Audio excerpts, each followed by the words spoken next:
Dera PAS tu dera Islam ke? Tu bukan. Tu dera dia panggil dera parti. Dera parti. PAS ni pun parti juga. Dia bukan Islam. Soal bendera tu kita panggil orang Terengganu panggil dera.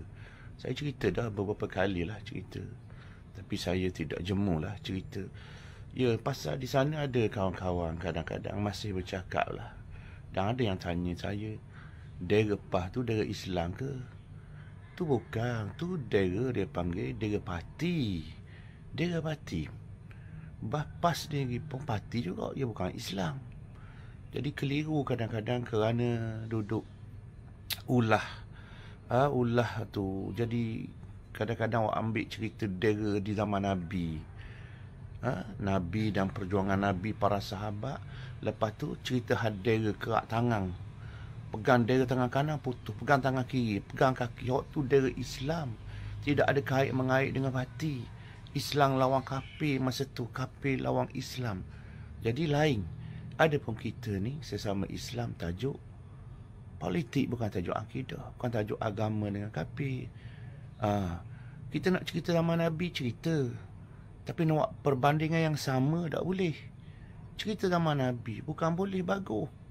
Kita kena faham sirah. Sirah Nabi kita kena faham. Makkiyah dan Madaniyah kita kena faham. Mekah dengan Madinah. Tetapi jangan kita pergi ambil letak dalam wakil macam Malaysia. Malaysia ni negara Islam. Malaysia ni masjid ribu-ribu, sekolah agama ribu. Ada pusat Islam, ada tabung haji, ada jabat agama. Dakwah disebarkan, setiap malam ada orang kuliah. Ini tak sama. Ini bukan Islam teracang. Ini bukan orang kafir yang menjadi pemerintah. Jadi dera tu, dera UMNO ke, dera PKR ke, dera siapa pun, dera tetap dera parti. Bukan dera Islam.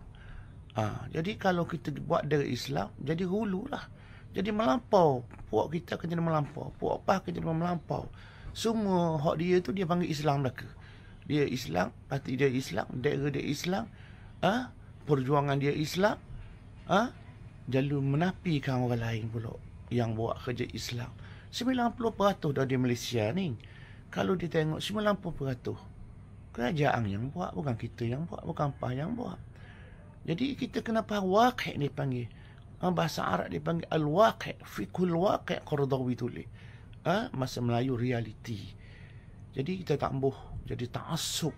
Orang PAS akan jadi ta'assub kerana salah faham. Kerana atas nama panah suhu yang kita api-apikan. Cerita yang sebenar sepatutnya kita